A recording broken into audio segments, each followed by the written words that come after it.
Okay, we are live with Talking in Stations. Again, we have a crowd for this roundtable / town hall. We are going to discuss Chaos Era and some of these side node changes, discuss the interview that was held with CCP Rise, and reference the interview that was held with CCP Hilmar and Falcon and Goodfellow, the three of them on the first interview, where they introduced Blackout and the Chaos Era. Okay, so I won't make introductions. There's too many people in here, but when they start talking, we'll ask them to introduce themselves. If they start talking for the first time, you'll see some regular faces and maybe some people you haven't seen before. We'll try to get some video up as well. So thanks for sticking around. What you have just seen is an interview with CCP Rise. It was recorded Thursday. It was prepared for podcast the same day and went out. And got 7,000 listens in the first 48 hours. And then you saw some EtherWar server tech demonstration that we saw there. And we went back to the Rise interview, and here we are with a roundtable to talk about the interview and the Chaos Era. Okay, how are you guys? I'd like to start with somebody that was on the screen for that interview. That is not Brooks, but Brisk. How are you doing, Brisk Rubal? I'm doing well. Thank you for having me back, Matterall. Okay. What's up, Brooks Rubal? Brooks Rubal. Got it. I got a new alt name. I can. Right. We also have alongside which name? Well, all my other alts, they all have Rubal in them. So. All right. Enough with the cuteness. Let's get down to the subject matter. We're talking about Chaos Theory. Let's talk about this interview. We'll start there. That's why I talked to Brisk first. What did you think about doing this interview? What did you think about Rise's answers? I was pleased with Rise's answers. I felt like one of the differences between this interview and the Hilmar interview was that Rise, that you were on it, day-to-day dev. Was that not the fact that I was on it, but the fact that Rise was there, and he's the one actually doing the coding and making these decisions on a day-to-day basis. So Hilmar was good at giving the 30,000 foot level view, but Rise can give you the granular stuff, and I think that's what our audience is looking for more than anything else. And his background as the balance guy, he's got that in his pocket as well. So we can ask him hard questions about game mechanics, and he can give us solid answers. And I think he did that. Right. I think one of the criticisms that came out at the first interview was like, you guys didn't really ask him for specifics. Well, no, he's the CEO. He sets a direction. We asked the specifics to the game designers. So we got a game designer. We asked him specifics. So that all makes sense to me. And I think it made sense to most of the audience. And I agree with that. I think my biggest, having gone back and listened to the Hilmar interview again, having gone back and listened to the Rise interview a couple times to tease out all the different things, I think I have an understanding, at least now, and I think that the community, if they listen to all that, has an understanding now of kind of what the design goals are with Chaos and where at least CCP thinks that Chaos is going. And in some situations, they don't even know. This is kind of a let's throw this against the wall and see what happens kind of thing. And I think that has kind of gelled some of my criticism of it, and I still, the more I think about it and the more I listen, the more I kind of am disappointed in the way that this is going. Okay, well, let's start exploring that with other people as well. I'm going to just ask you guys to X up if you have something to say, but I'm going to pick on Elise Randolph, who's here with us as well. How's it going, Elise? I'm doing good. Quick question there, Meryl. Do you want us to? Where do you want us to X up and stuff? Let's just use public. Okay. Yeah, we'll confuse the heck out of people, but yeah. I also need to know instead. I also need to know if you want to speak and can't. We'll unmute you if you just type unmute in public. Okay, so Elise Randolph, you were here. You weren't able to make the interview, unfortunately. What did you think? And were there things that you wanted to know more about, or just give me your overall impression? I mean, I thought it was quite exciting. It's not often where we get like it feels like it's not often anymore. And I think you touched on this now or during the interview, where we get like a CCP dev to come out and be as front facing. That's not part of the community team, and that's not named Hilmar. It felt like 5 or 6 years ago, there would be posts from different devs on different teams. You'd kind of get to know them, get to know their style and stuff like that. And now it kind of seems like we've got like 2 or 3 of them left, right? It's like CCP Karker and CCP Rise. They're the only ones that really seem to want to talk to Well, us. Carker only through Twitter, but Yeah, exactly, and the Eve Online forums too. But yeah, Mhm. so that was really nice to see, and his views of what's wrong with the game, and what has stalled out, what his priorities are, and what CCP's priorities are, and how things have changed, and just his like frankness too. Like that's one of the things that I think a lot of people respect about CCP is that they don't really or bullshit when you like ask them a question and they'll say, "Oh yeah, this is exactly why we're doing this." And this is what we're hoping happens, and this is what we're hoping doesn't happen, etc. Now, one of the questions that this actually got posted on Reddit, and there was like 400 questions.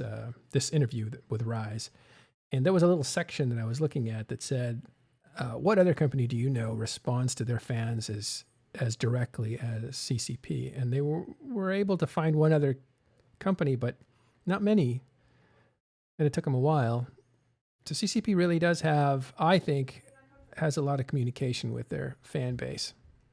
Yeah, for sure. It's pretty much the. I mean, it is literally the only game that I've ever played where I've had a direct interaction with the developer. Right, like I've never had that ever really. I've had like customer support guys message me and be like, "Oh, sorry, you dislike this or this or this." And of course, they're not going to listen to everything that the players say, right? That's not the expectation, right? But it's the idea of being heard, not necessarily listened to all the time, but heard. Right. Okay. So let's open this up to everybody else. We have Pando in here. We have Lux. We have Exxon Fang. We have Aerox. I always call him Aerox. Caleb's here, who's part of a TIS. And Ash Tarathi, of course. Ash, are you still there? We assume he will be around. He's probably sort of having fun with his kid or something. Okay. Does anybody have any impressions about the Rise interview? Something that stuck out to them? Rise is awesome. He's so chill. Okay. He is one of the most likable devs from CCP, in my opinion. Okay, good. So we like Rise. I think we all can agree on that for sure. What about the content that he was talking about? Some of the specifics. Matter, the thing that surprised me, or at least that I thought was interesting, that stuck out to me the most was that about 70% of what they're working on right now is all aimed at new player retention. And I understand that that's a big deal. But at the same time, in a game where the complaints that you're hearing from veterans are the game is stale. Mm-hmm.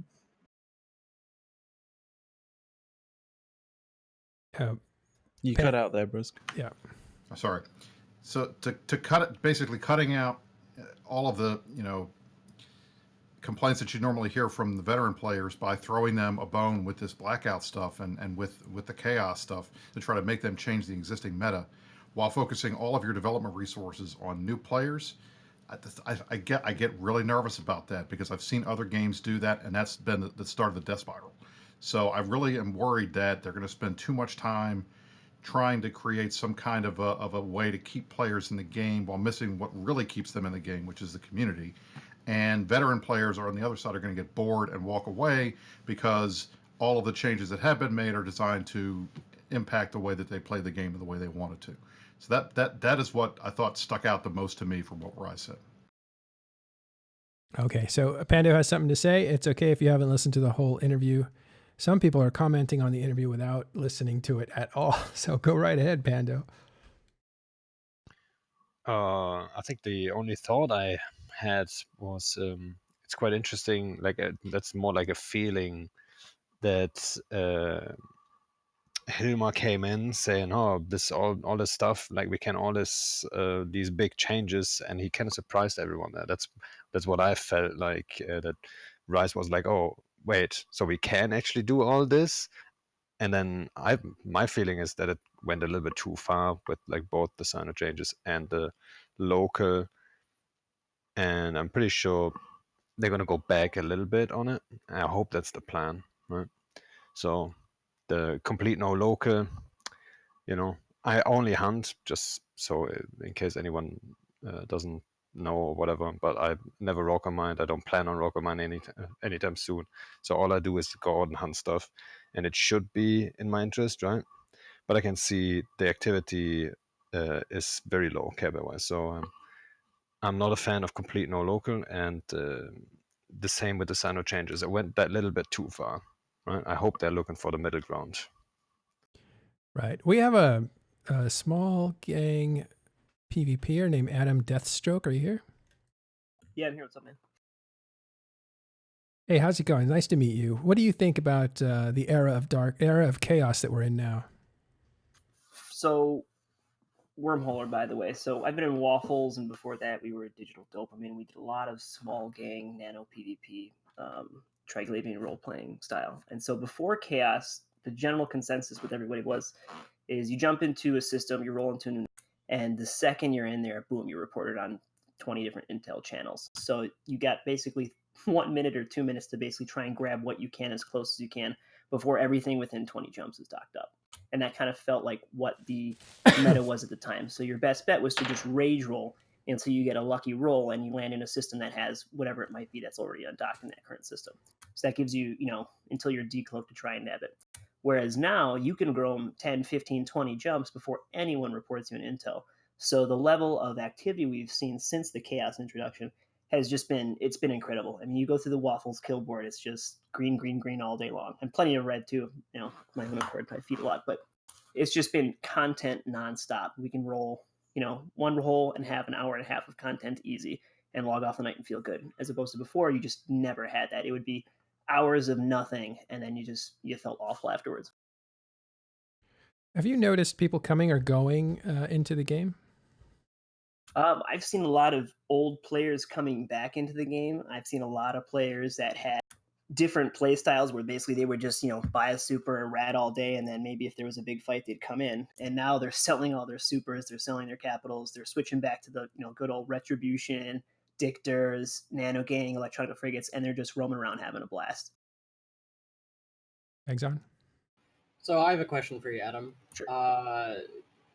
When you go and roll your wormhole, are you noticing that certain regions are super active and others are just dead, or are you noticing content kind of available for you everywhere? Well, you've seen a lot of regions that we're all pretty familiar with when it comes to botting. Those regions have pretty much died off, and that's nothing new to us, and we don't really care too much about those. But a lot of the regions that had a lot of content before have just as much content, if not more. And the real beautiful thing that we've seen now is because of the chaos changes, we're seeing a lot more subcaps show up for these defense fleets, which has been really, really great. Like, even though it's more difficult for some of the nano gangs to fight against, especially in, let's say, the Kikamoras, like we've been killing it with those things, they're basically forced to bring subcaps to fight those kinds of ships. And it's just been a lot of fun now because we don't just get like easy feeds from them, but it's like we get good fights, like real good, solid content that's not just F1 monkey pushing. Are there certain regions where you roll into and you don't even try to look for content, or do you try to go out in all of the regions despite the activity going down recently or not? So that's a great question. I think it really depends on who you ask. If you ask me, I'll go into any region and I'll fight anything, but that's just because I like to take fights and I don't mind loss mails. But some regions, some people are a little adamant about rolling through or fighting in. So a prime example would be Declan. So I like to go to Declan just because there's always content. You're always going to get a fight, whether it's 50 capitals get dropped on you or they bring like 200-man mutant fleets. But you're always going to get a fight. But the problem we're seeing in Declan is that you just get insane amounts of capital proliferation. So we'll go ahead and we'll tackle a Rorqual and we'll try and drop a Sino inhib, and boom, that Sino goes up immediately. And then within 3 minutes, you've got 10 Titans landing in and trying to boson our fleets. So it becomes really old really fast. So I think like this new change that's going to be coming up with Sino restrictions is going to be a really, really big buff to our playstyle. But at the same time, I think we're going to be seeing a lot more sub-capital fights, which could also flip the meta and could make a lot more fun.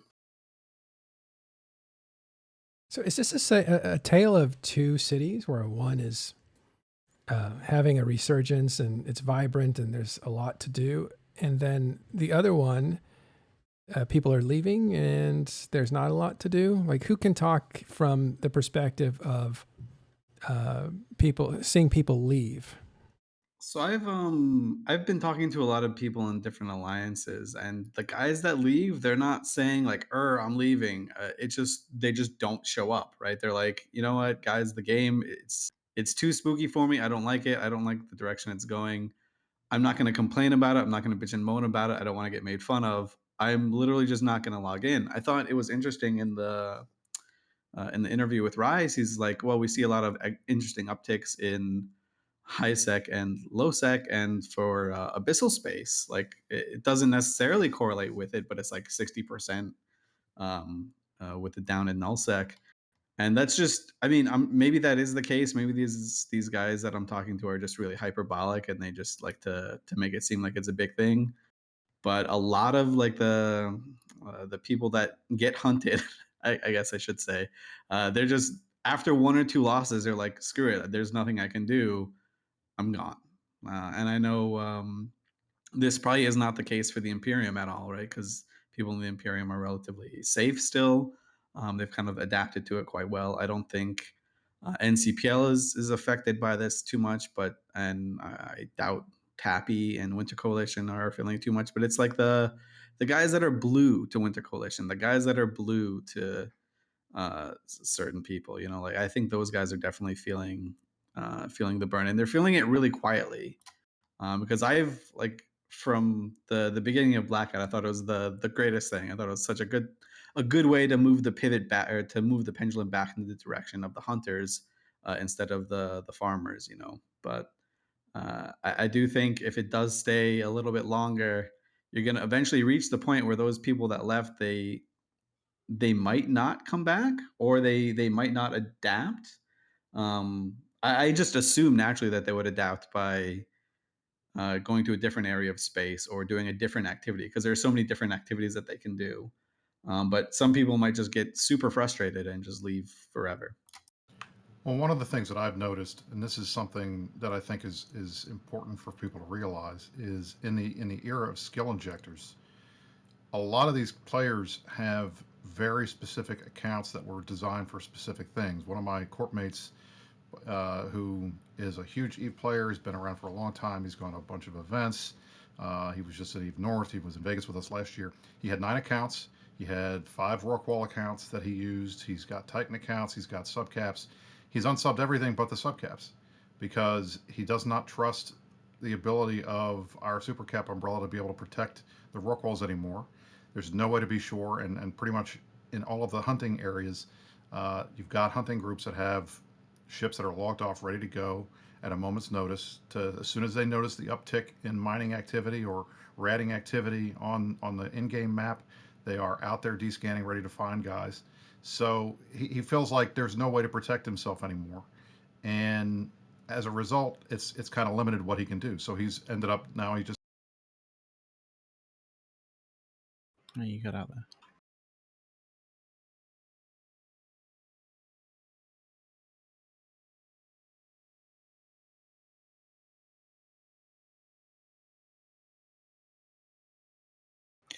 Isn't it risky to do this thing, as Brisk pointed out, right? If you're focusing on new players and new player retention, getting the old players to leave and forcing them out on metrics that are pretty much not saying what CCP thinks they're saying, doesn't that destroy the game completely? Because these new players that they're focusing on will not necessarily stay if there's no old guard to put them on rails. I agree 100%. I mean, that's the thing. For me, what keeps people in the game longer than a week is not the PVE, or because they had a good overview that worked, or because they could hit F12 and get help and understand how a module works. Because they found other players that can talk them and walk them through where they wanted to log in and talk to those people.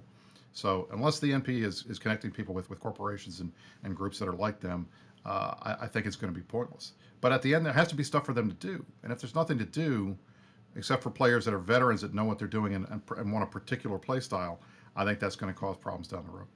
But in other games, oh, sorry, McLeod, go.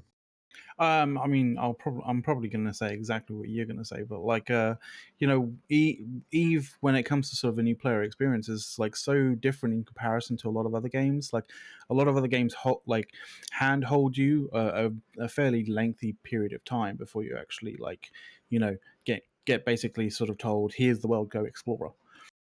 Whereas Eve, like, I mean, even now, Eve kind of like just basically throws you into it and goes like, you know, this is the world, like, you know, I mean, even things like even things that have like open world sort of like elements to it, like sort of Grand Theft Auto and stuff like that. Like, you have a lot of things that basically like vying for your attention, saying like, oh, basically pay attention to me, go over here and sort of, do this content or do that content kind of thing. Whereas like Eve, it's I mean, maybe there is that kind of stuff, but a lot of it's buried under UI and buried under like other kind of aspects of the Eve experience that makes it sort of feel like you just get dumped into a massive world with no idea of which direction you need to go or should go. All right, Elise, was that I you were want- going to say? Well, I think January's been waiting for a bit. So. Oh, I just want to know if that was what you were going to say. Oh no, I was gonna say other games do have like an NPE or an NPE that's entirely PVE oriented, right? And they have guilds and groups and alliances and stuff, all focused on doing PVE activities. I don't think Eve is a game where that can't happen, but it's definitely a game where that hasn't really, in its history, like 16 years, it hasn't really been the case where that's been the direction.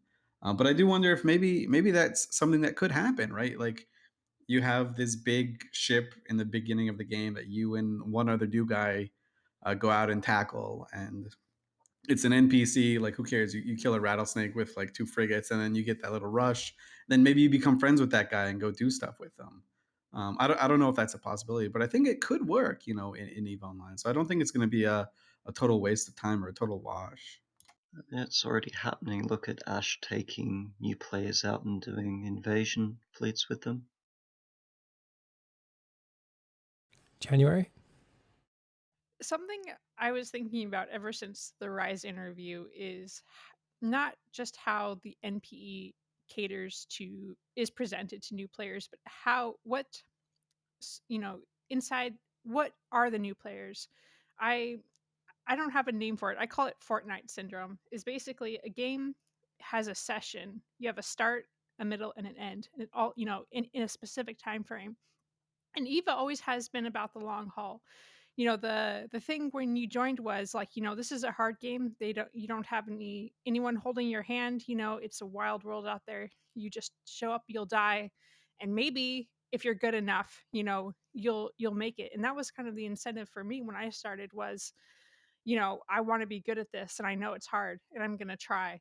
And I wonder if just people aren't like that anymore. Attention spans are shortening. People just want content delivered to them in an easy kind of way.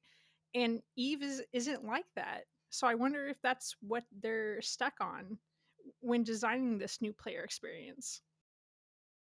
And isn't half the experience the whole thing of being left alone to figure everything out, right? I know most players that are still in the game, at least, say that was a huge thing for them, the whole feeling of, what do I do now?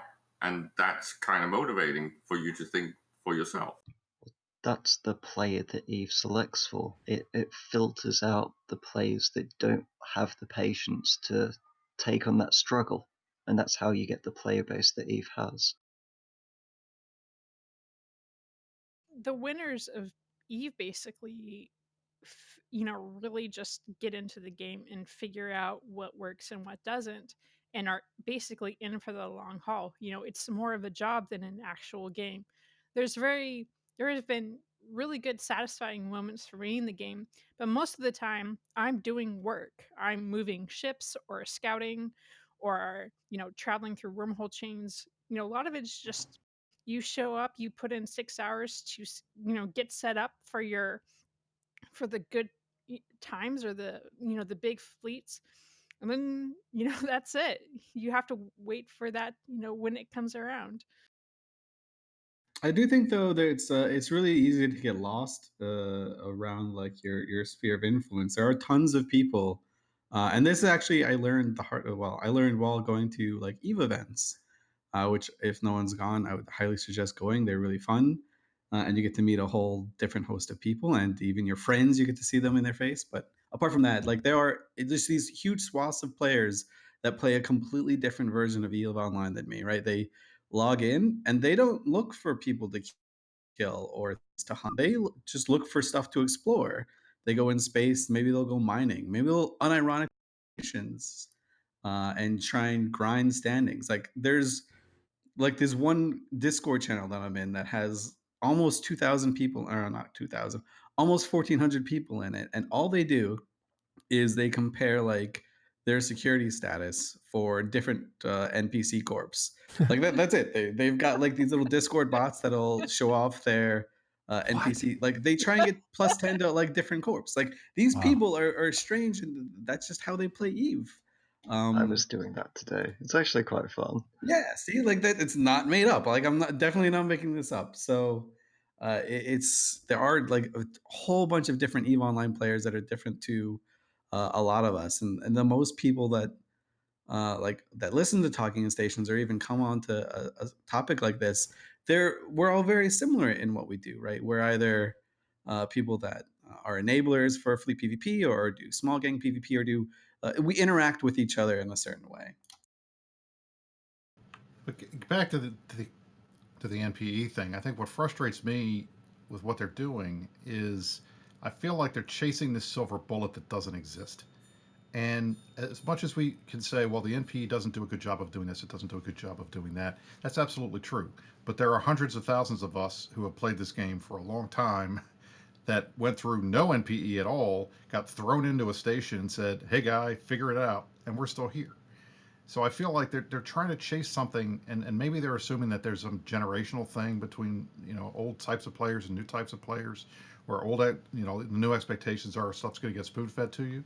But at the end of the day, that's not what Eve's about, and it's never been about that. So catering to that style of gameplay, when you know at some point you're going to hit a wall where the hand holding is going to stop, and you're going to have to figure it out yourself, that I think frustrates me, and I feel like that's a waste of resources, and it's a misdirection of resources where they should be focusing should be on what I consider and what I've been saying for years is the number one issue with Eve, and that is content creation and providing our content creators with tools to make and create fights, whether that's small gang, whether that's empire building, whether that's big fights, it doesn't matter.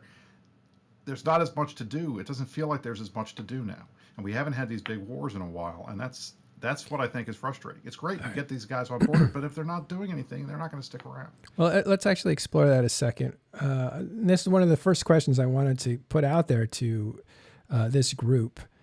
And I already asked Adam Deathstroke this question, and he said people are coming back to the game. But I want to know from you guys, in your experience with the friends that you have and the contacts that you have, are you seeing people come or go or stick around? So I'll speak to this from a test perspective because I think we're actually in a pretty unique situation where we're actually in a big war at the moment. So from what I'll say, from my experiences in test, is this whole chaos thing has been a mistake after a bad design decision. We've noticed there's massive drop-offs in PvE. Most of our corps, all of our corps, basically says, "Yep, we're noticing big downticks in activity for PvE." So ratting and mining is massively down. We're also noticing with the changes around like the new Sinojammer mechanics and citadels, it's a war that would take 2 or 3 months from start to finish in the old days is now taking 2 to 3 months to go through the first phase, and now everything is so much slower. It's so much more of a grind, and it's just more and more effort for so little reward. It's just it's almost frustration, is what we're feeling a lot with all these decisions and these changes. And you're a big organization, right? It's fair to say that Test is a big organization. Yeah, we're probably fourth in terms of player numbers in the whole of the game. Mm-hmm. So Okay. we've got a lot of people.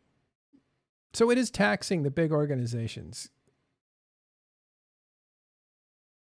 I think I think it's I agree with that. a lot of it. I think it's taxing a lot of organizations, including but the large ones, yeah. But I think that's taxing a lot of mid-size as well. Let's put that out to people who know smaller organizations or are not part of big organizations. I mean, Exxon's in a moderately sized, mid-sized kind of organization. You say Exxon? Yeah, so I'm the head diplomat for Free Range Chickens Alliance. We're about 240 pilots, about 50 to 80 active humans. From our perspective, mind you, we live in Nullsec. We don't rely on space for our income. Most of the changes have been great for us. We've noticed a lot of old veterans coming back. But it's been around a while. We've got a lot of veterans that hang around but don't play, and probably about 6 to 10 of those guys have come back since Blackout. But since the Sino changes, it's kind of got us in two minds because the Sino changes definitely make it more difficult for us to do our hunting, or at least add a couple of extra steps for us to get into a system to actually start killing targets. But overall, I think the changes are pretty good if you're a small gang, hunter focused alliance like my group is. Yeah, yeah, it I can does agree with definitely. that. Oh, sorry. Sorry, no, I can definitely agree with that. For the PvP focus, the hunters, the content generators, actually, you could almost call them. A lot of these changes have been great for them. The big worry I have about these Sino changes is that if we go back to, say, the large scale warfare where we're talking, it's 1,000 versus 1,000, maybe more. Having Sinos being restricted to such, one, obviously visible ships, two, harder to move ships than like interceptors or nullified T3Cs and stuff like that. Are you now going to risk bigger fights, especially with assets like Supers and Titans, with the bumping issues still around, where you drop these assets in, they may bump off, and that's it. Unless you've magically got another recon sort of somewhere nearby, and the enemy hasn't already bubbled this Titan to high heaven, he's guaranteed to die because there'll be no ability to get help to him. And this is where you're going to see a lot of cautiousness, and I think a lot of unwillingness to commit in a lot of the bigger fights now going forward. Okay, but I want to bring it back to, we're talking about people coming or going from different strata of EVE Online. Hold on, I want Elise to go next because he keeps getting interrupted.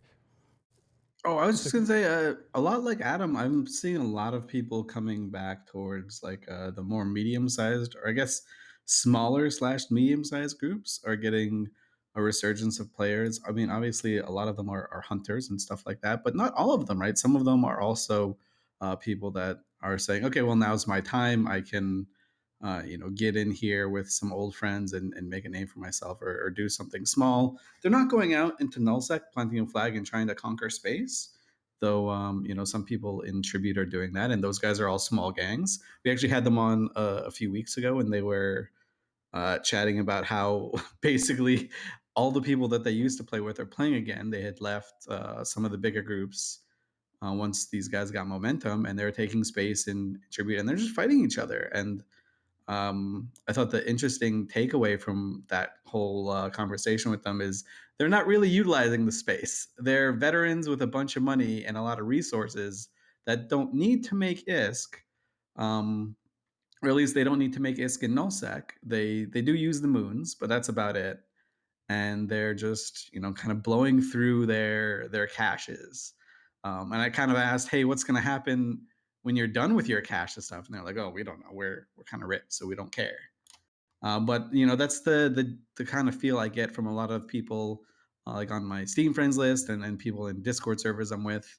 A lot of the old players are coming back. They're not playing the same level that they used to play, right? So they're not putting in the 40 plus hours a week, right? They're a lot more casual, but they're enjoying themselves for sure. Yeah, Anyway, undoubtedly. going back to you, the question that you asked, Matt. The main problem with this chaos nom de guerre for me, as much as it is that just because you have causal determination doesn't mean that you've got any idea of how you to forecast or predict what's going to return. So you've just asked the question: are players coming or going? On some sections of EVE, some people are returning. On other sections of EVE, people are leaving in droves. But the other kind of thing, the other aspect of this that I don't know, maybe people might not be kind of considering as such as, are people coming, like, instead of like thinking of it in terms of are people coming and going, is like, are the total number of accounts subbed going up or going down? And I genuinely think that it is probably going down, but I don't genuinely consider that there is a massive amount of people, departing this game in any way, shape, or form.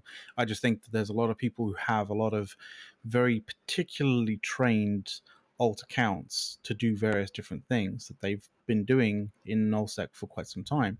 They've kind of just gone, you know what, like, if these changes are, if this is the kind of cadence and the kind of like type of changes, then I'm not going to be needing these accounts. Like, these accounts are going to be too hard to kind of maintain, or like I'm going to have to basically try like strip everything out of this and refactor it in some way, shape, or form. But I have no idea what direction to go in that kind of thing. So I might as well just, shelve these accounts for a little while.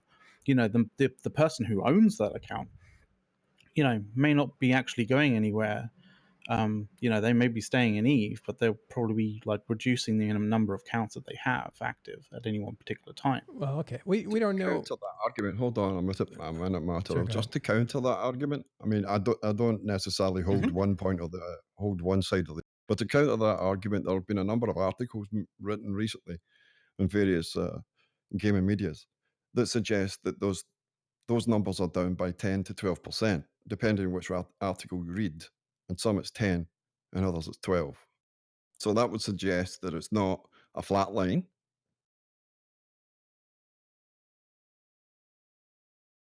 It may not be a flat line, but I think to McLeod's point, and this has been my experience, and let's be honest, everybody in here, we're all providing anecdotes. We don't have the data.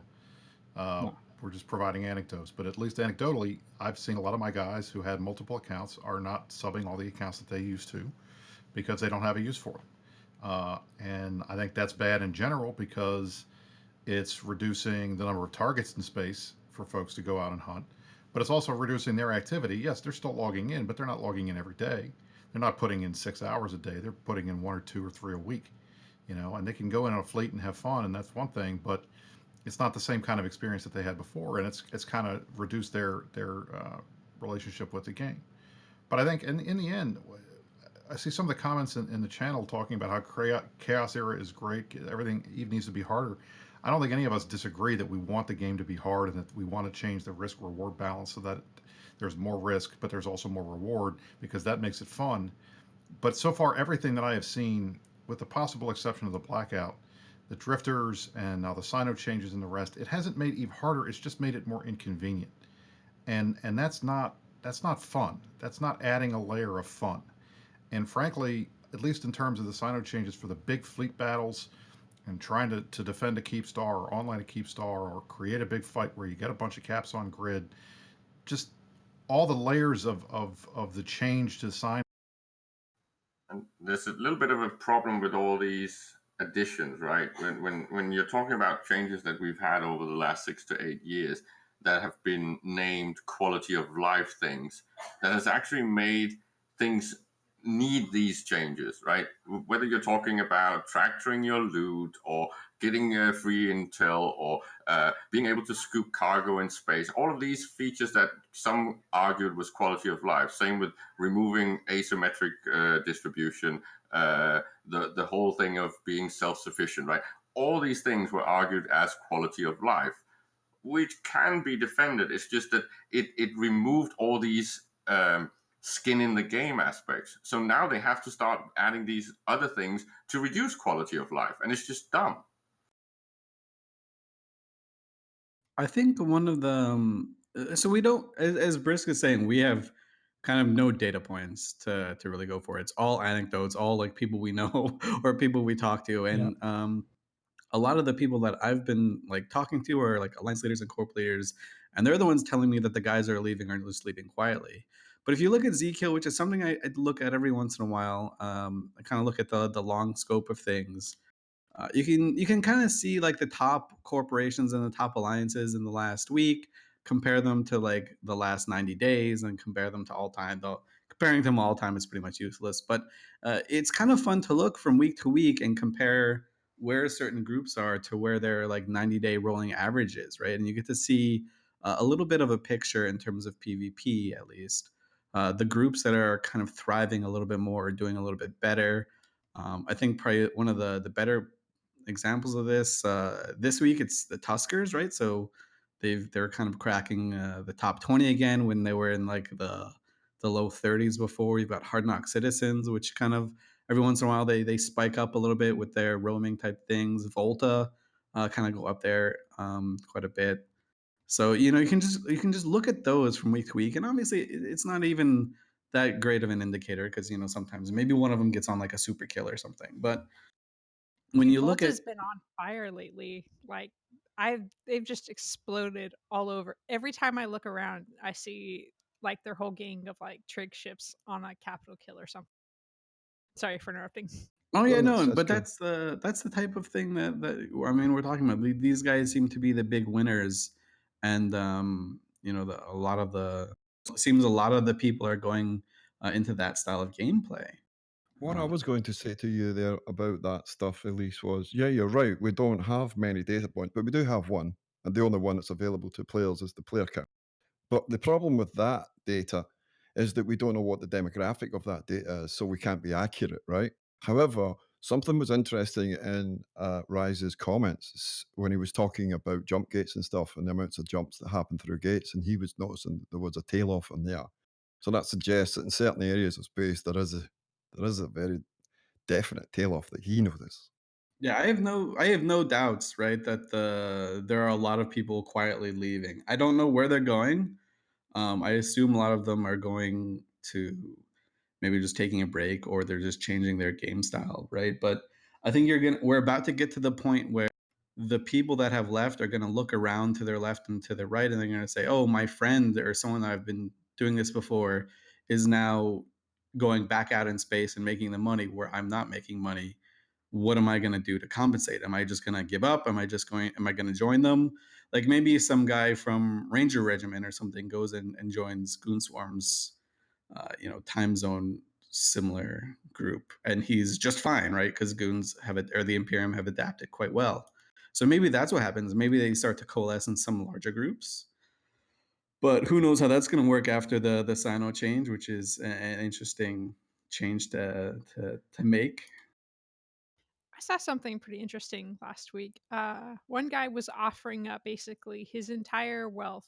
He was leaving the game like 500 bill in just everything from capital BPOs to Faded Titans to subcaps, everything in between. And I saw that and I was like, oh man, this guy's leaving. But now that I think about it, it's actually an opportunity because all of his wealth is going to be bought by other players, and his slice of the market, whatever he was doing, is going to be gone, and someone else new is going to absorb that. So people actually leaving is actually or is kind of a bright side, a positive, because their share of markets are going to be opened up to different people coming up through the ranks. So you could see it as, oh, that's sad, people are leaving, but for a lot of people it might be opportunities to finally get into things that they've always wanted to but were shut out. Yeah, and it's even things like if there's less activity in Nullsec, you'll find there's inefficiencies there, which mean people can do things on the market or they can do other activities that now start looking profitable that weren't thought to be profitable before. So it That actually makes the serious game Club more. of Rome thinking. Kill the population to leave room for the next generation. Like what? Yeah, Well, their no, corpses are fertilizer. I think a big part of that is just it gives more value to the people who are taking the risk to use null to generate ISK. So, like, say people start dying down in terms of their PVEing in nullsec, that means that the ISK value of mining a null or ratting a null goes up because there's fewer people doing it, and the people who are doing it benefit greater. So I think you'll have to kind of see long term to see where this goes. I was kind of thinking about that in that regard. Like I literally just brought up the June MER, specifically the velocity of ISK, and the velocity of ISK has actually kind of been on a downward trend since the start of the year. So that tends to sort of basically, as you know, Caleb will basically tell me I'm completely wrong, and for these You are. particular reasons. But I mean that would seem to indicate that there is less money being moved around, and therefore potentially maybe more people leaving the game, but not actually sort of sending their wealth to other people. Well, ironically, when you shut off the faucets, this is the problem with what CCP did, reacting on macroeconomic indicators from the MER. Right, when the faucet goes up, when ISK is flowing into the game, you might say, okay, this is flowing in too fast. Except an inflationary thing is maybe exactly what we need to make the established players more poor, right? Because it devalues their things, and we've had a little bit of that, but the problem is going to be if you get this stagnation that we've just mentioned, right, where there's less coming in, that actually means that the value of stored wealth goes up. That means it's making the rich guy richer. So the guy that just left might give an opportunity for someone, but if it's on mass that you see this loss in activity, then I will potentially get richer because all of my stock will appreciate in value. We need inflation in EVE, but we need it to be balanced in a way that makes the game make sense. That's the main problem. I'm going to respectfully disagree on that one, because if, let's say, that is the case, right, the richer are just going to stay richer because their value is going up. What about the new guy who just joined, trained himself into, let's say, a skiff, right, and now he goes out into Null and starts mining? He's going to be making whatever percentage the market has gone up that much more ISK now, because he's going to take that risk and do that. Your agreement is not required. Inflation works this way. It makes rich guys poorer. No, it doesn't. Yes, it does. It mean, basically nerfs the banks. Just the from value a of your money is standpoint, worth less. Exactly. It's not a I wish my money was worth more or less. It's like that's how it is. Like that's the mechanic behind it. We're at But kind where of you a, got to remember, where you finishing remember the. is though that in EVE. Come on, Meryl. No, I'm going to change. So finish your last topic, your last comment here. Okay. All I'm going to say is that for a lot of the people in EVE, it's not the ISK monetary wealth that gives them everything. It's the assets they've got. It's the fitted ships. It's the capital BPOs. It's the libraries of the ability to churn out as many capitals as they want. That's where their wealth comes from, and that isn't affected by inflation. All right, we got Brisk back. Good. This is a crossroads of topics here, and that is, in your own experience, looking around, or people coming and going from the game, does that motivate you, demotivate you, these sorts of things? And we've kind of covered that. The other side of that coin is CCP said, or Rise said on that interview that we just did and that you just heard here on TIS, that 70% of their efforts going into new player experience. And that is a huge percentage of effort. What do you guys think about that? Well, you were talking about roles when you mentioned that funny salvage idea, right? When it comes to new players, they need to be valued. That means that they have to take roles that either no one wants. That's a little bit of the cabin boy or pool boy argument. But you want them to take roles and fill out roles that are needed in other groups and existing groups. That's how you get motivation for active and very aggressive recruitment, right? So when they can fill out those roles and that is valuable for the organization, then they will slowly grow in capability, in skills and wealth, and become more valuable players, right? So it's really this whole, it's not the new player experience, it's the handoff experience. How does CCP take players into the game and hand them over to other groups or to themselves, regardless of what playstyle they have? Elise. So when it comes to new players, I thought it was super telling. Something that CCV Rise said in the interview is, of all the changes they make to the NPE, when they redo the tutorial, when they redo all this stuff, the biggest retention boost that they saw was when they just made some UX changes. So some just just change the UI and people stay longer. They don't go through this whole right click window, what's going on type thing. Yeah, he did explain that, and I'll give it right back to you, Elise, but he did explain that we're losing players before they ever get to the point of making the decision if they like the game or not. It's almost like they need to get them at the point of motivating to get interested in what's ahead of them. Yeah, exactly. And I do know from working with CCP on the CSM before, right? So and I'm sure Brisk has experience with this as well. They do when they do NPE stuff, they bring in players and they track their eye movements and they track their mouse clicks and they see what they do on the screen. People who aren't Eve players, but who may or are they're known gamers, right? So not just like your grandma or something. They're people who play games, not necessarily Fortnite or anything like that, but people who would normally fit into Eve's demographic. And they watch what they do and where they flounder and where they get stuck while they make these NPE changes. And I think that's a huge thing to do.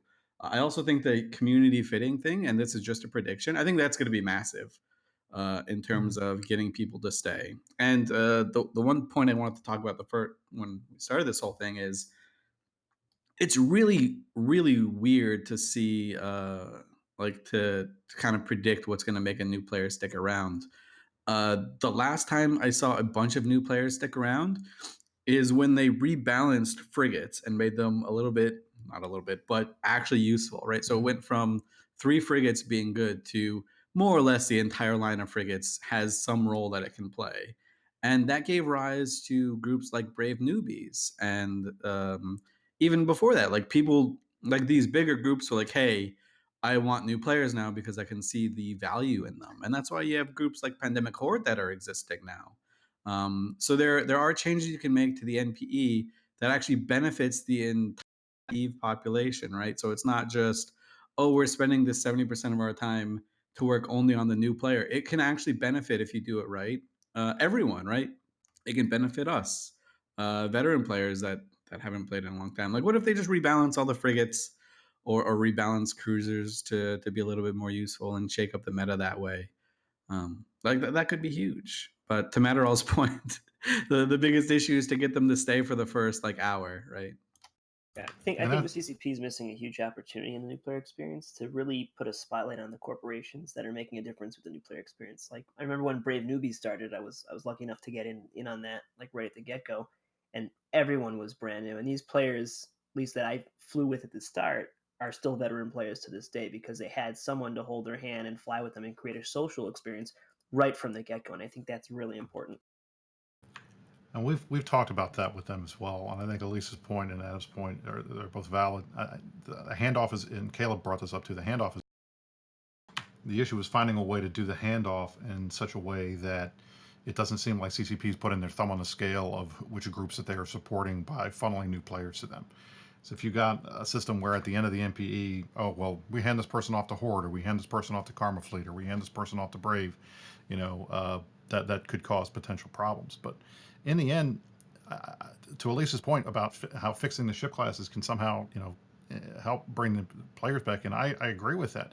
The problem is I don't think that CCP considers balance to be something that keeps players in the game, and I think that's kind of bad. And really, I think the number one thing veterans always ask for is balance to make things more fun, and we tend not to get that. We tend to get half-hearted attempts to make minor changes while they focus their attention on other stuff that we don't tend to want. Um, that's what worries me about the chaos era.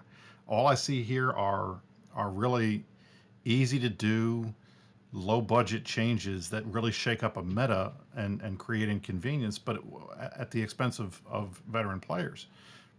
What more fun is there going to be if nobody's out there? I mean, the hunters are going to have a lot of targets at the beginning, and then they're going to stop. A lot of this stuff. I really don't think it is that thought through, and I don't think they really have an idea as to what they want the outcome to be, what success looks like, and that concerns me.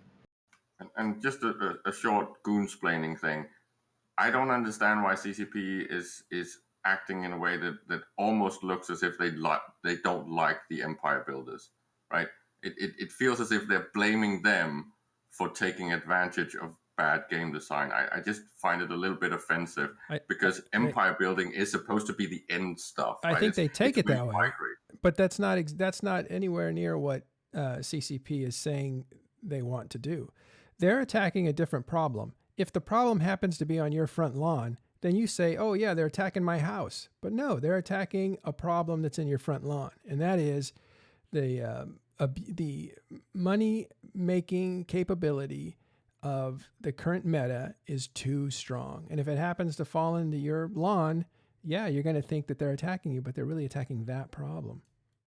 It's just not right. It's a mess because they are basing it on metrics that they haven't finished analyzing.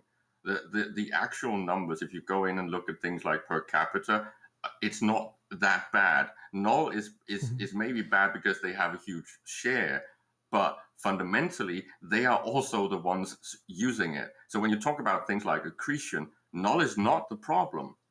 Null is not a problem money making right now, is what you're saying.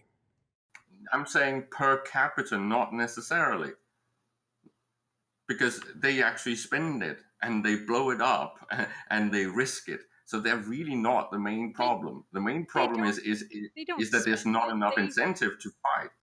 All they do, most of them have used it to just make the N+1 Rorqual account and the N+1 Titan account, and it never got anywhere. It just got funneled around their alts making capitals, and So yeah, it never left Nullsec. Nullsec is sitting on like trillions of ISK. Like Aerith will happily tell you that.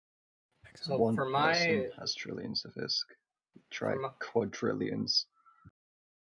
from my perspective as a small gang group, about 250 people, there's a big imbalance between the safety and the amount of money the biggest groups can make, and between a group like a group like mine can do.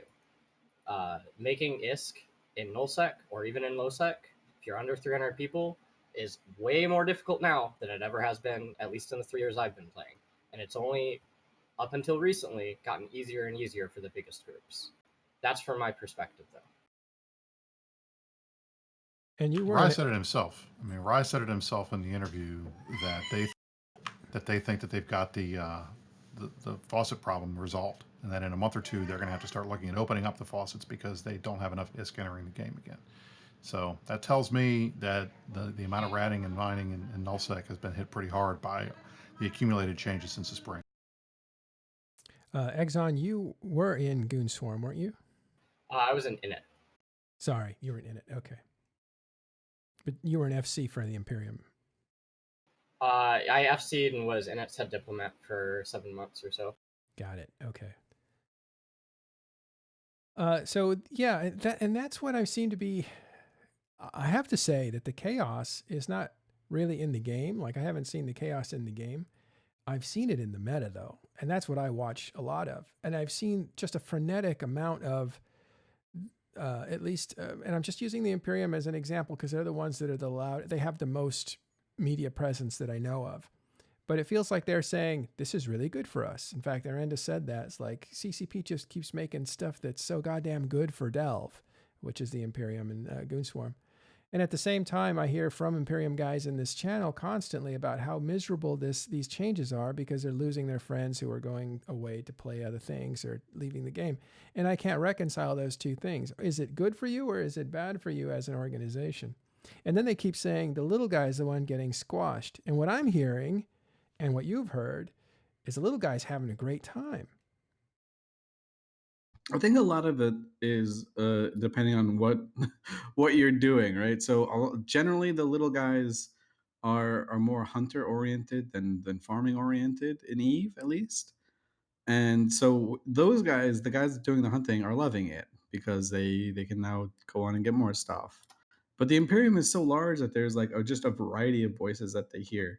The guy that joined, like the join for guild type people who just joins to have like safe ratting space, they're miserable. They're getting their shit pushed in. They don't care. The guys that are in the SIGs that are going out roaming through wormholes, going on Pando fleets and stuff like that, I'm sure they're loving it. So they can have, like, they're allowed to have both opinions. Just not everyone in the group, right? I mean, look, if you look at the big groups that have existing income streams that have been stockpiling minerals and stockpiling ISK for a while, then they're fine. They have a lot to live on. The smaller groups, they have lower overhead, so they're fine, and they can probably make money just by PvPing and looting whatever they kill. It's the other groups, the mid to larger groups that have industrial core group sections and have PvP sections and those types of things that I think are the ones that are trying to figure out, all right, how do we make income now in this post-ratting, post Rorqual mining era, where neither of these things is safe enough to justify the amount of ISK you're going to put on field to do it. So in that situation, they're trying to figure out, what the new meta is going to be, and I don't think it has been, I don't think it's really been solved yet. For me, I can tell you anecdotally, I started off the summer with about 60 billion in ISK, and I'm down to about 35 now. And that's just from buying stuff and flying stuff around and everything, and giving away things and playing with friends. And I haven't made any money in a long time because I haven't done any of the stuff that I need to do that, because I'd rather be out PvPing. At some point, I'm going to have to figure out a way to make some income. So Go ahead, Pando. Cut him off. Cut him off. we're happy right now, but we're going to get there eventually, to the point where people are running out of money and they got to find a way to make money, and there's nothing easy to do, and then they're going to be stuck with a catch-22. What do I do now? And maybe that's when the real chaos is gonna come in, right? Maybe that's the moment that we have to wait for, is when these like rich players, or when these veterans with a lot of wealth start running out of their resources. How are they going to, and maybe not veterans, I should say alliances and groups and coalitions, when they start to feel the burn, what are they going to do? They're going to have to do something drastic, right? They're going to have like mining fleets, or like just different types of fleets. So maybe that's when we'll see chaos coming in. Maybe it's just a bit of a waiting game before then. That is a really good point. Go ahead, Adam. I was gonna say, like, just you start, like, right now when someone is doing a mining fleet, I mean, it's not really a fleet. It's like 2 Rorquals on grid, did no defenses, and then just light a sign. I would love to see in the future a Rorqual on grid, but to get to that Rorqual, I got to burn through a gate camp and an active defense fleet. Like, that would be a dream fight for me, because right now killing a Rorqual is, it's fun because it's expensive, but in terms of actual like fun content and testing out your piloting skill and your metal, there's really not much to do there. So I would love to have like a larger wall to go up against that's more reactive, as opposed to just kind of waiting for that Sino to come in and then just hopefully kill before then. And we're the same. I mean, we're the same way with that. I think my biggest problem is that, most of the time when we go out whaling or going after Rorquals, we're not there for the kill a Rorqual. Fine, you kill a Rorqual, big deal. We kill, dozens of those. It's 3 bill. Who gives a shit? We're there to get the response fleet and have a good fight from the response fleet. And that's what we want. We want a good subcap roll or something. Or even if they want to drop supers, we like to, take those guys out and maybe catch one and kill it and call it a day. And I think the Sino change is going to make that a lot harder. So I wonder, at least, if we've kind of already seen that in Parameter, where Test, Goons, and Horde have split the income from the injectors and Plex, because it is kind of a Disgusting. what's the word I'm looking for? It's kind of like a no effort. It's effort, but it's An you don't have to- abomination. It's degree, Passive. it's Passive, somewhat yeah. passive. Yeah. Yeah.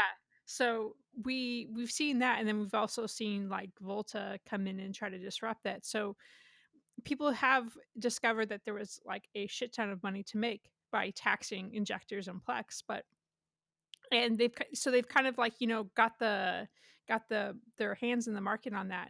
And as Nullsec feels the squeeze from this lower income levels from actually like ratting and mining and stuff like that, will we see more of a fight over Highsec in that capacity? I think that's so I just want to say one thing about that, because I think it's fantastic, and it just shows how alliance leaders in Eve have grown to adapt to the meta, right? Because uh, that's such a great way to position yourself as a nullsec player, because, or as a nullsec alliance leader, to keep your people motivated. If you're worried that your alliance members are going to die, or not going to die, going to leave in droves, here's what you do. You say, yo, I'm declaring, or together we're declaring a war on Highsec. If CCP wants to make our lives miserable, we'll make their lives miserable, blah, blah, blah, blah, blah. And it's just this beautiful narrative to get people involved in doing an activity and to keep them around, right? So it's an ingenious way for these nullsec alliance leaders to create a narrative to keep people around. And it does create some form of content too, right? It's not just like, I'm spinning my members. That's not what I'm trying to say at all. It's they're providing some sort of activity for their members to do, and it is motivating, right? Because imagine you're John Q Pubby and you're like, man, I hate CCP. Smash my hand against the desk. They're ruining my game style. They nerfed my Rorqual that I just got yesterday. Blah blah blah. I'm gonna, instead of leaving to play WoW Classic or whatever, I'm gonna declare war on Highsec. It's such a great little thing to keep them around. But let's And I just think it's not just the high sec war and the embargo stuff. When you're talking about things like the Plex, this thing that happened in high sec is one of the best things that happened in Eve ever, because it basically broke a monopoly. It's basically been shifted out to the players, so now it's on assailable wealth. Now it's structures that you can actually do something about. You can create some conflict. This competition is the best thing that's happened to the Plex and RMT market ever. Well, it is interesting. And when we think about, again, because of the media presence that the Imperium has, they're the ones that have the loudest voice in this arena, but they've said they're going to war with Highsec. That's still on the table if it hasn't started already. And that they are going to get a cut of the profits that's going on with the offshoring near Jita market. That's a huge percentage of taxes that they get from players as they trade these RMT goods, which are Plex, injectors, and so on. And you can't just think it's the Imperium, because Gobbins is supposedly right there with them. So is Villy. It's everyone. Villy's the There's one. also neutrals, right? Villy's the Trying one to that. to Let me push finish this, themselves in there. please. Villy's the one that brokered the deal, and then you have. Is PL involved in that? Is NC involved? Do they get a cut of that sort of stuff? I mean, who Horde knows? We'll only. see how it's gonna go. Yeah. I mean, for now it's Horde only, but I know, and when it comes to embargo stuff, I know people in NC and PL have been talked to. But PL and NC, they don't necessarily have to have a narrative against Highsec to keep players around, right? Because they're a little bit more hunter than empire builders, even though right now they're empire builders. So you think the narratives only are needed for what? For empire builders, not hunters? I think okay, so I don't think it's a requirement, but I think it's an ingenious tactic to keep people who are feeling the chaotic burn from leaving. It's a smart move. I mean, Villy got his chops in the CFC and Goonswarm before that, so he's no dummy. Gobbins is no dummy. Matani's no dummy. Like, these guys know how to keep their members active. And if you look at like the most active groups on the server, like, they're right up there. So Right. They've kept that many people up in the air.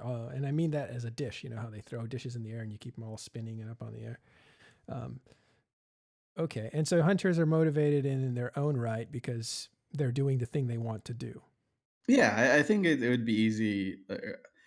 I do think NC and PL will get involved, right? And if that does come to it, just because it'll be funny. But I don't think they'll have as big of a retention bonus having that type of narrative than these other bigger group, more diverse empire builder groups. Right. I know the NC got out of what was it? OTEC. They're the first ones to break that treaty because they were just like, we have enough money. We don't want any more money. We want fight. So let's fight. And they just broke out of the deal.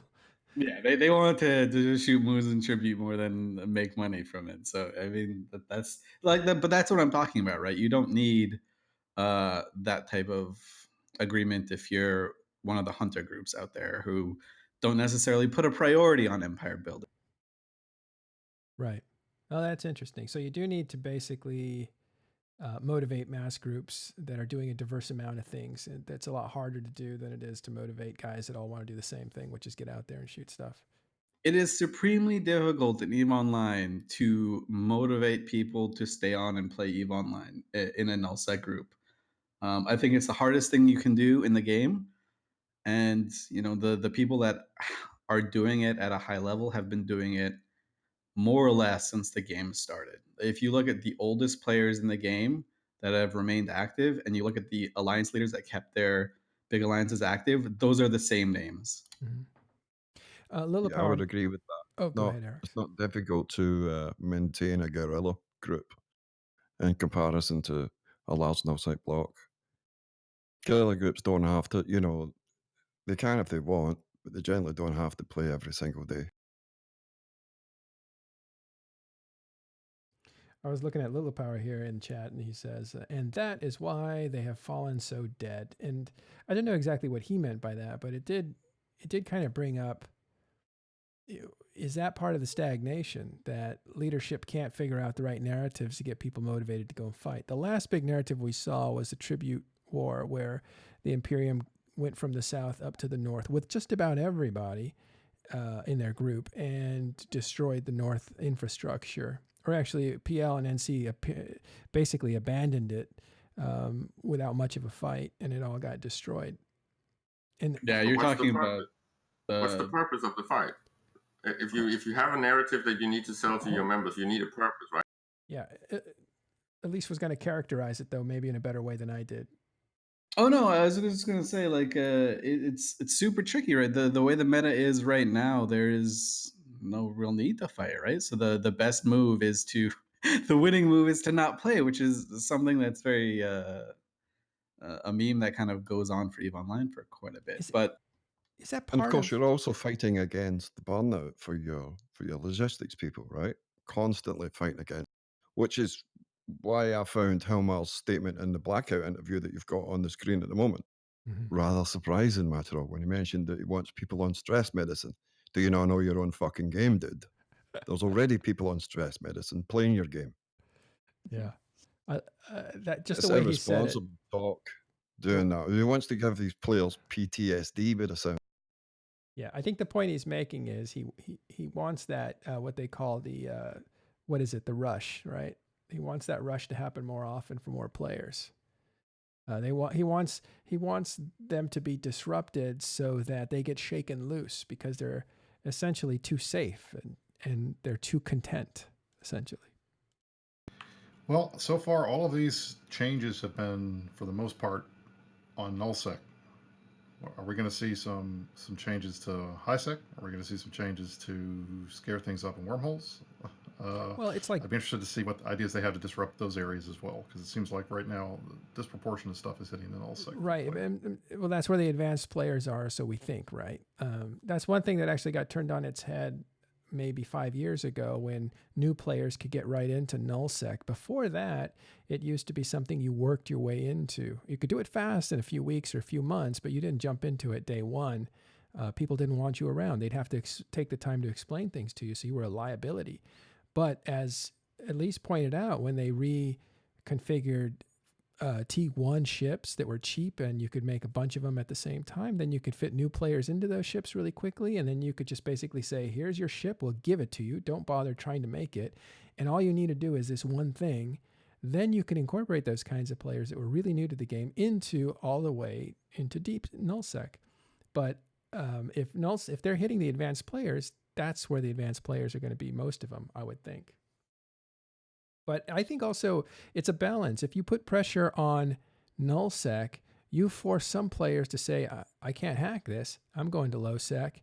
And if that's too tough, I'm going to go to high sec and just live my life in a peaceful way. I want to fish and have tranquil music in the background and relax. That's what I want to do. And I'm talking about myself from a personal perspective. So maybe Why that's the part ledge of it. use, right? Why the weaponized boredom on Null, right? Why not put in existential risk instead, right? Make something worth fighting for. I don't understand your weaponized boredom. I could see it when you made that comment, which was brilliant, against casino wars. I mean, the casinos, when they basically monetized boredom. And in a similar CCP sense, is disrupting null gameplay, right?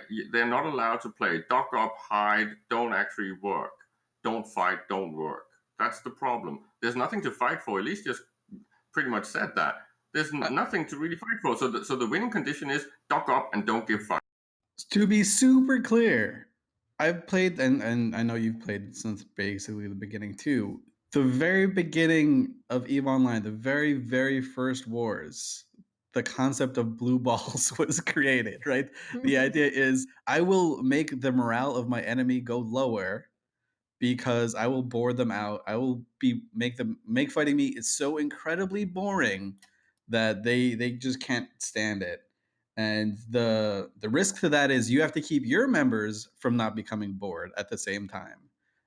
So you kind of, and this was something that the Delve One guys did really well on the Northern Forces. They just went, and the way they weaponized it, if you want to put it that way, is they would copy and paste like fleet chat logs and forum information from the people that they think get the fight. So here you are, you're not fighting anyone, and the other guy is not fighting anyone, but you have recordings of them complaining about not fighting. So you are motivating your people that way. But like EVE Online has always had that dynamic of uh The players making the game boring to win. yeah, exactly. It is a win condition, right? It's even in the art of war. Don't give the fight if you don't have to. And you just mentioned, Elise, 5 minutes ago, how the thing that broke up OTEC was that someone actually wanted to fight, but that was a geographic strategic goal. We don't really have those geographical goals anymore. They've almost flattened it, removing asymmetry, changing the moon thing, and then anomalies. You can live in a very small hole. Delve is only utilized at what, 60%, even though there's what, 15, 20,000 characters there? Yeah, I will agree that the moon. I think if we're looking on a macro scale in terms of time, I think removing or changing the moon mechanics was like hugely detrimental to medium scale fights and those medium scale groups. And I do think I will agree with you that they need something to replace that type of effect, right? Something that a medium scale group can have and that they'll want to fight for. I think the weaponized boredom can't be or shouldn't be overstated because there's psychological warfare happening all the time. That's what the narratives are all about, and that's what the weaponized boredom, as you call it, is all about as well. That's combat. That's just a meta level of combat. And Yeah, the but I will people not undock if there's nothing to defend. If I don't have to defend it, I won't undock. I will not give the fight if I don't have to. Well, that's something that that a certain group of players like were completely. I don't want to say indoctrinated because that makes it seem like it's a cult, but there's a group of players that just that's their belief. They're like, oh fuck it, like I don't give a shit. Like I'm not gonna risk anything for it. And there's a group of players that'll go out and say, you know what, I will go out and do the most pointless. I'll go out to the most pointless, the dumbest thing with no strategic objective. I'll go out and fight for it. Like that was always super. That's something that the Russians used to do all the time, right? Look, that And you So- remember the docking games, right, Elise? How horrible they were. And they were like constant. That was pretty much it. No one wanted to give any fights. well, I mean, it was that's so a funny.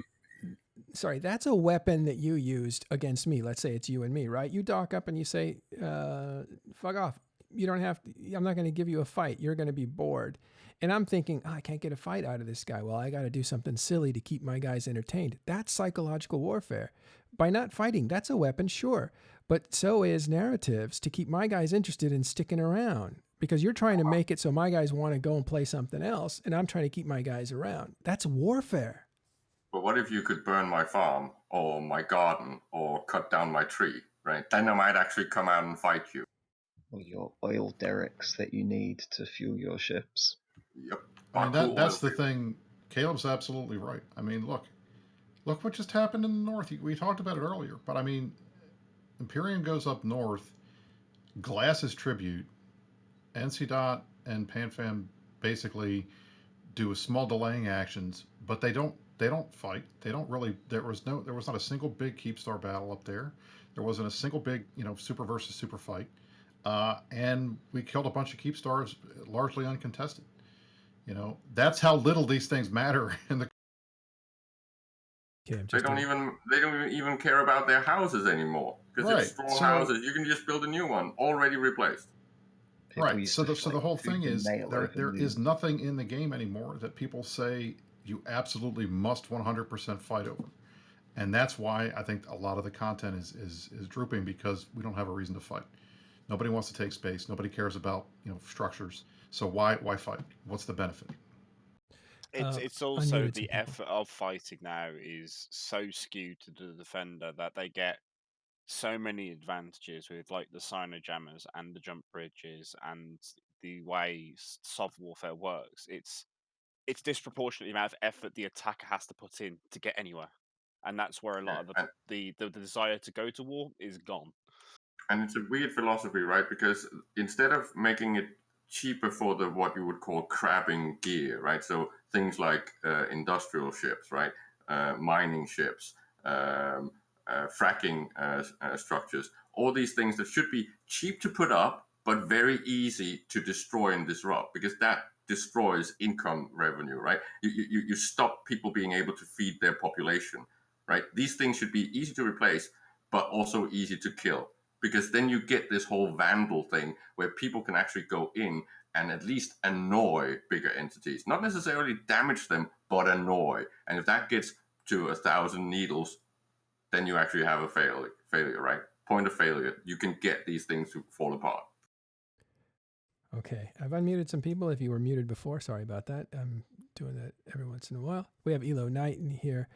And Omeka Gold joined us as well. Hello, guys. Hello. So let me just real quick, Adam, Deathstroke again. Are you there? Okay. Yeah, here. What's up? All right, man. Do you have any reasons to fight? Define your question a little bit. Doesn't even compute, does it? No. Well, he fights all the time. It's I don't even think of it. It's like asking somebody if they breathe. I think. All right, so the reason why I like to fight is just for the good times. I mean, like, if you go through my YouTube channel, you look at all the recent fights we've been having, it's just people shitting on comms, having a good time, blowing stuff up. Win or lose, we have a good time every night. I mean, my kill board shows that. I got plenty of loss to also show that. Even with me getting my ass killed, we're still having a really good time. So that's the number one reason why I like to fight. In terms of, like, a reason to fight for, like, a goal, I don't really have, like, a set goal to, like, conquer Empire or be the number one anything, but just having a good time, log in unstressed. That's kind of what I'm looking for. Okay, so we should clarify, and Pando, you go next. But what we're talking about reasons to fight, we're saying empires fighting each other. Pando, did you want to add to that? I just wanted to say, like you said, you're a wormhole, all right? So if you're getting evicted, you have a reason to fight. Says Yeah. Pando. Not always, right? And that's a big problem with Citadels. I think everyone is now picking up onto, like, the asset safety thing, right? 100% asset safety. Like, who even came up with that? Just imagine Eve started in whatever year it was, 2003 or whatever, and ships wouldn't have dropped any loot, right? 100% asset safety. Like, you think Eve would have been a success there? I don't think so. Right? And it's kind of like, I think you can compare it. Like, you kill someone's ship or citadel, there should be something dropping. There should be, give me something. Come on. Like, I made 100 dudes kill a, let's say, a Keepstar or Fortizar. Like, give me something. It doesn't have to be crazy, but, it feels painful to just grind down a structure for nothing. And there's no reason to defend it if you don't lose anything, right? Obviously. It's not necessarily going to help Eve to make Empire building into wormholes, right? This is not going to help the game. This is a flat solution. Let's just make everyone love good fights and evictions. Well, that's not what Empire building is about. It's a completely different aspect of Eve. So forcing this whole asset safety thing on Null, I don't think it's fair. I can understand the argument, but I don't think it's necessarily fair. Well, so when stations were in the game, or stations are still in the game, obviously, but when you kick someone out of his space back in the day, at least the assets would be blocked, right? So you could say there's an incentive right there, right? And I think I'm not suggesting that there should be zero asset safety. Right? I never said that. I'm not saying Nullsec should be done into wormhole space. I'm not sure why you're putting that label on there, but sounds fun, I guess. So I'm just saying, give me something. Right? That's all I'm saying. Give me some, like, let's say 25% is dropping. That's something. You know what I mean? And it's going to be the end of the world for any empire if they lose 25%. I don't think so, right? Well, I would suggest something a little bit. It's not feature creep, but if you don't have it in a container, if it's on hangar floors, or maybe if you don't have it in an office, or maybe if a ship is assembled, it actually doesn't go into asset safety. Something like that. So you differentiate between the types of assets in a structure. So some will actually drop and some will be saved. Yeah, those are details, right? Like, you know, do Yeah, supers or times drop in that case or whatever. All I'm saying is something has to drop. Someone has to lose something if they're not defending their shit. That's all I'm saying, right? How agree. exactly it's gonna be worked out, that's another discussion. I don't think this is the right format to go into that detail, but that's all I'm saying. All right, leave that to CCP. But in the end, give us incentives to go out there and do what we want to do beyond, good fights and having fun. You got to give a reason to the big guys to make the decision that all right, now's the time to go to war. Here are the victory conditions. Here's why we're doing it. Let's go. And we don't have that. Can I ask a fundamental question Of course. to most people here? So do you imagine like any situation where citadels and asset safety is? Hold on. Are you is- unwrapping something? Because it's really loud. Do you imagine any mechanics regarding citadels and asset safety changed, and in a world where someone actually fights versus the Imperial Legacy 1500 Titans? Because the deep assumption here is like we need Titan versus Titan and Capital versus Capital fights, these big wars, right? The exciting stuff. But then we have like sides which have times over the Titans and Capitals and then times over the capability of replacing them.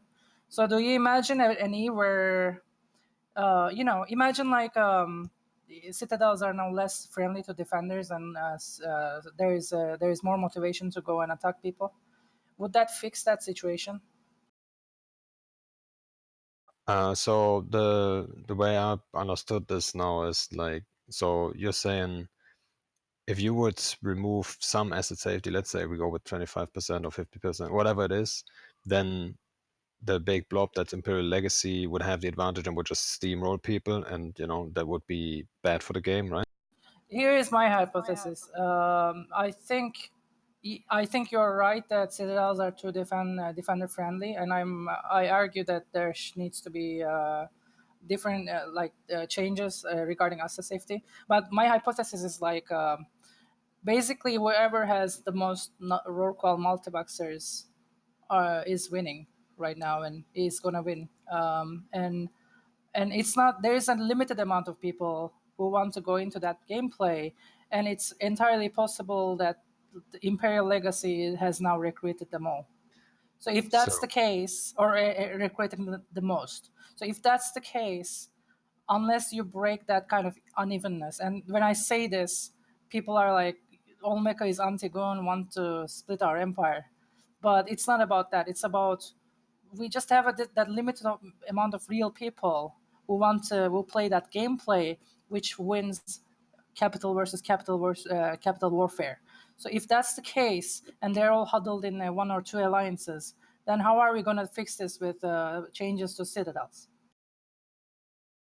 So first of all, like if you go with let's say you go with a 50% drop rate, you also can see that as an opportunity, right?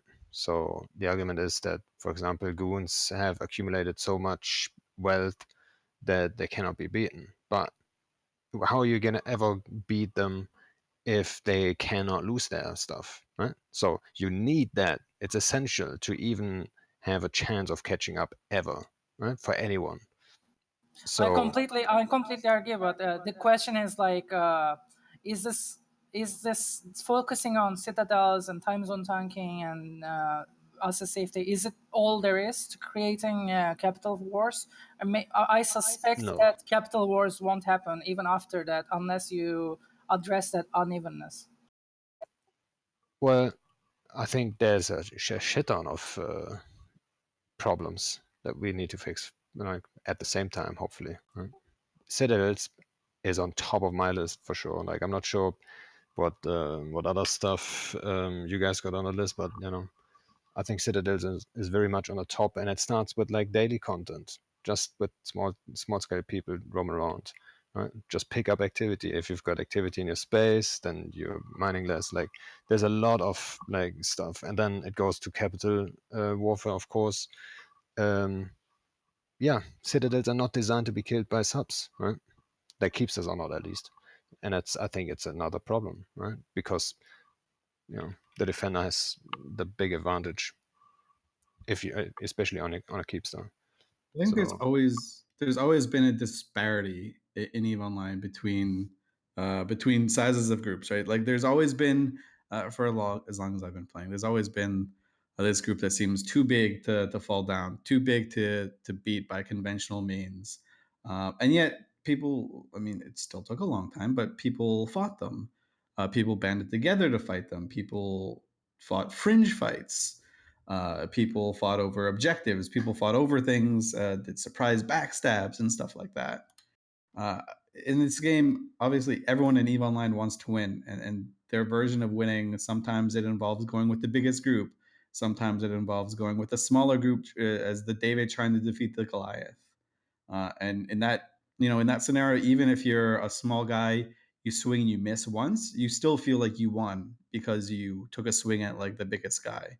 So I don't think it's fair to say that the one with the most oracles are always going to win every engagement in terms of capitals. Uh, I think obviously people are going to suffer a bit less if they have free capitals to get back on, but Well, part of it is I have absolutely what Elise said. I mean, part of it is each side has to have a belief that they can win. If they don't think they can win, they're not going to take the fight. So both sides have to think they have a chance at achieving whatever their victory conditions are. That's number one. But in the end, there's no way for CCP to fix the imbalance in size in the game. That has to be done organically by the groups themselves. And trying to find an artificial way to do that, I think, is really barking up the wrong tree. You give people a reason to fight. You give them the tools they need to make the fights happen, and they'll happen. And right now, like Pando said, with citadels in certain a lot of specific ways, with the current SOV mechanics, it just doesn't provide people with the incentive to go out and take over space and colonize it and make it. So they don't do it. And Well, even then, they can even give away whole regions of space that they control because it just wasn't worth it to defend. Brisk, you say So that's what needs to get fixed. giving them what they need to make the content happen. I can see what you're saying there. Would you also say that they need to create the conditions? CCP needs to create the conditions, or is that up to players? I think they can help, but I think in the end, the players are going to have to come up with the conditions. But CCP can set the table for them and provide them with tools to make it easier to figure things out as to why they're going to fight. Fixing SOV, making the SOV system not as cancerous as it is right now. You cut off Next up. Risk. Yeah, I just Just I doesn't think make it's sense to deeper me. than I think it might be deeper than just the SOW and just the citadels, and I think it might be like I disagree that it's just a social thing for these ginormous entities to emerge. I think there was always in Eve there was always groups that were super powerful, but right now I think there's just one type of model of empire that is just ginormously more advantageous compared to other types of empire, and every major player entity is kind of trying to imitate that model, including the North recently. And that model has to do with having the most roll calls and most roll call pilots, and the issue is like Brisk, you said that both sides needs to believe that they can win, right? But if the other side, so suppose I have like 500 titans and the other side has 500 titans, but if the other side can replace them 3 times over, isn't it like the constant skirmishes of titans working against my favor now? Like in that scenario, with the side that the farms less titans over time, it's possible that I just don't go into fights anymore. So I think the remedy here is not just the citadels, and so the remedy is looking at the wealth mechanics, how people get rich, how people farm their stuff, and what kind of conditions they farm this stuff. For example, right now people need to huddle up and gather the biggest capital armadas in their fleet in the Eve. capital armadas in their in Eve to be able to get even richer. So this kind of like creates a feedback loop. And right now, for example, for an alliance like Test, I feel like they feel the necessity to be blue to goons, because if they're not, then goons can come with their umbrella and ruin their Test umbrella. So that if they're blue, then they can farm unchecked. But if they're blue, then the fights don't happen. So it's like maybe we should look at how these under what conditions, and they didn't emerge in a vacuum. Under what conditions this kind of blue donuts and dense regions emerge, Well, rather than just looking at citadels and time zone tanking and so capture. one of the things that's been talked about recently is that null first is a thing, that you have Gobbins and Matani working closely together. I wouldn't say closely together, but working together.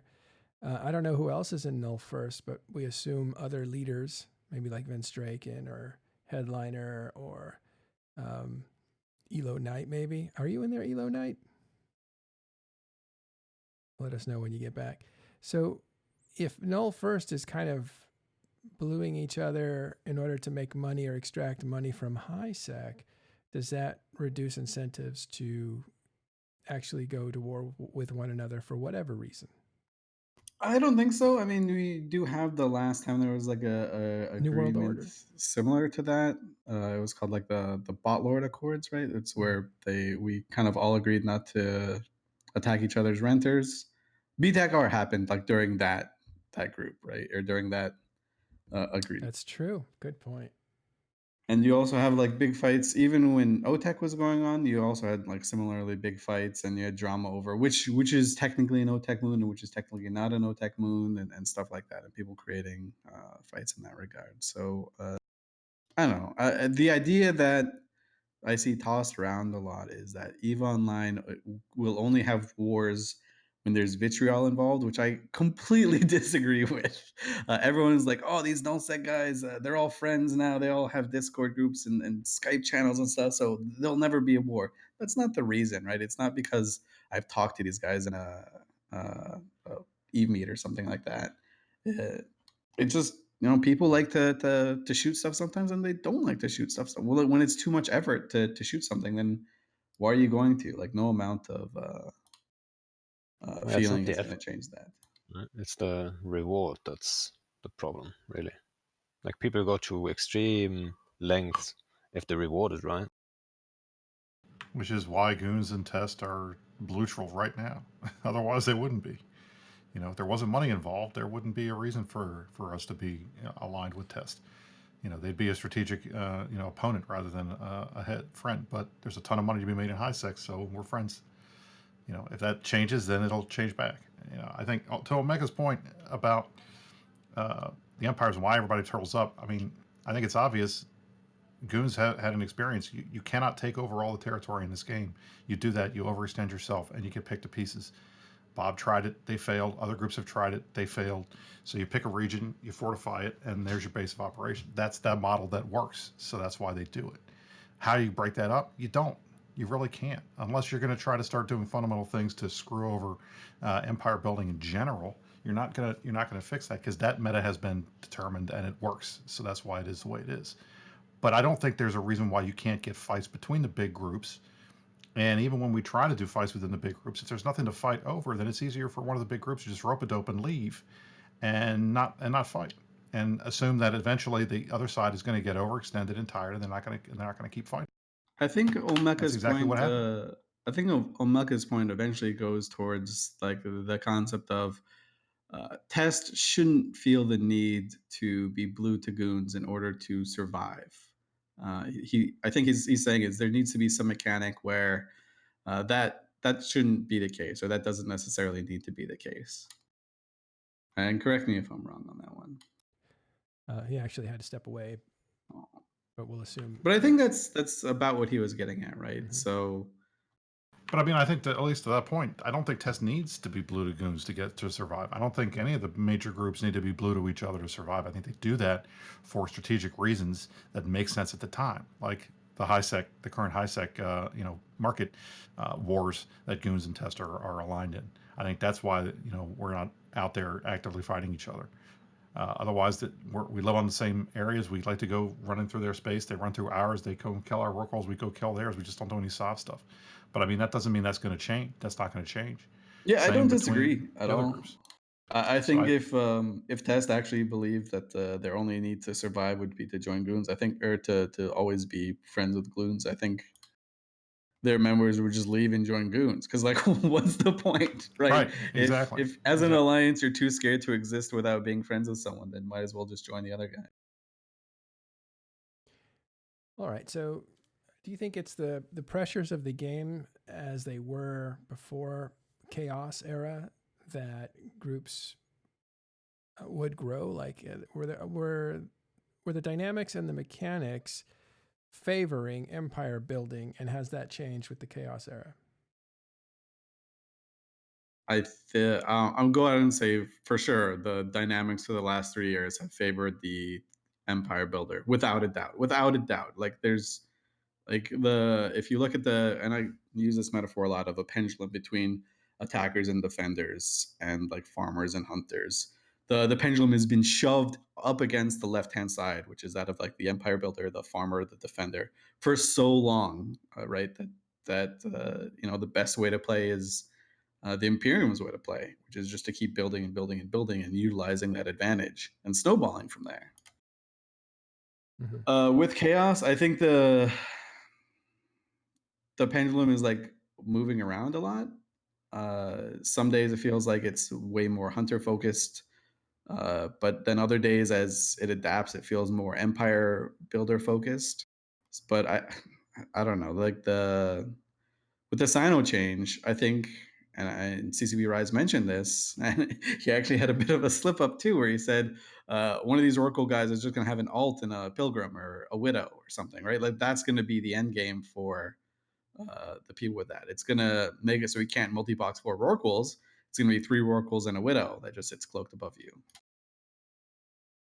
But I mean, I don't know exactly. Like I don't know exactly how it's going to go, but I do think right now we're in a situation, at least, and as CCB Rise has said, the faucets have been turned off, right? So it's no longer this unlimited ISK printing machine that it seemed to be for the last couple of years.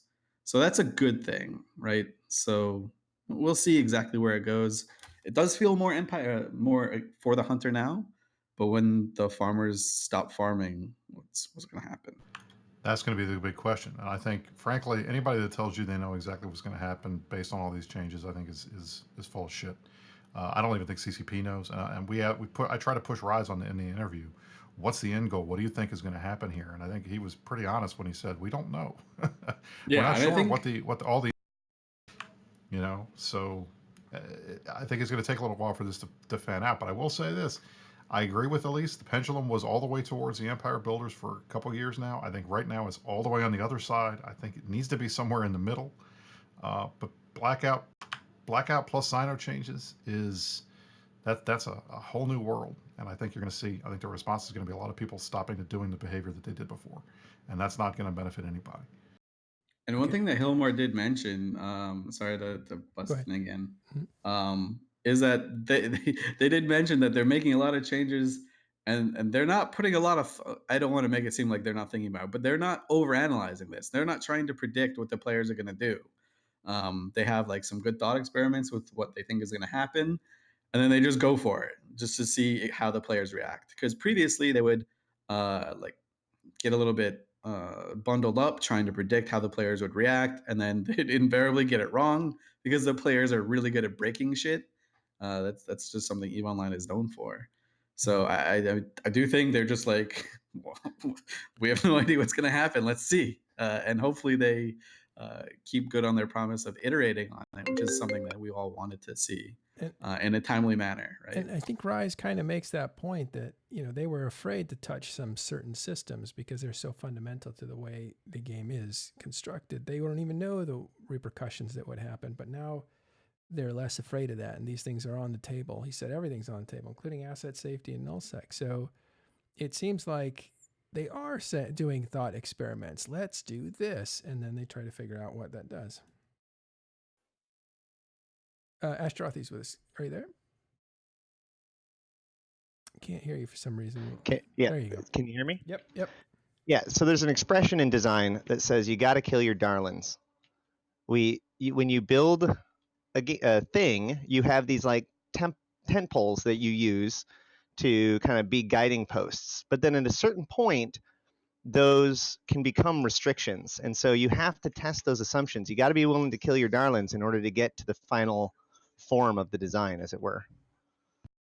Real quick. So for a long time, we've been arguing about a lot of these things. You know, what would happen if null lost local or whatever, and we argue about it round and round for circles, not just CCP, but all of us. And so a lot of this chaos stuff is just like, well, let's see what actually happens when these things happen instead of just arguing about it all day. Just a few minutes left. Astaroth, you came in right here at the end, but let's get your thoughts on Chaos Era so far. I think that it's by and large going back to higher principles, right? Like, I think that Nullsec was originally designed to be not only profitable in empire building, but also spooky, scary, and kind of the extreme. And I think that when Wormhole Space came out, a lot of those aspects were taken by Wormhole Space, that kind of got adopted by Wormhole Space, which allowed those properties to kind of fall off from Nullsec, leaving all that it left behind was the empire building. And so as that has kind of become in its most extreme and causing the I guess systemic issues as it goes on, it's like, well, what if we went back to making Nullsec what it was originally supposed to be? And I think that a lot of this has to do with shaking up the concepts of what we hold to be true, right? Like we like to hold on to these very static ideas about what Eve is and what Eve can be and how things change and how the process of things goes. And so if nothing else, more than any one change, this changes the way that we look and analyze the future of Eve, which is a very, very important thing as we move forward, in my opinion.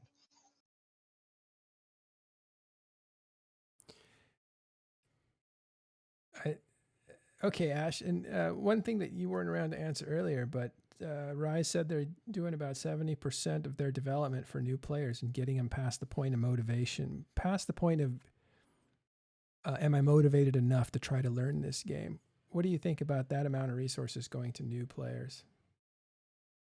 What's that say? I think that we're seeing it, and I think it's starting to pay off.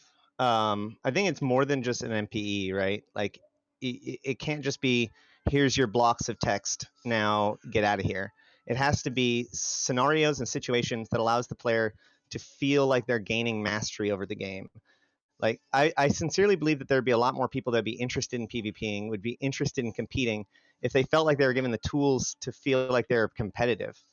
And so a lot of this is going to be beneficial to everyone. The systems that exist are actually pretty strong. They just need more people. And so if we create a better system for retention and training and kind of the gaining of mastery by these players through things like the Abyss, invasions, even these little recon Damovics that people can fight, all of these things allow people an opportunity to practice themselves and get smashed once or twice and then learn what they're doing wrong and then do better, and then now they feel like they're doing a good thing, as opposed to a lot of times in a fleet, a newer player may just feel completely lost for more than a few times, and unless they're individually helped by a mentor, which a lot of places just simply don't have that much manpower, a lot of them get lost. And so yeah, I think that even if we could double our retention, it would be huge for the future of the game.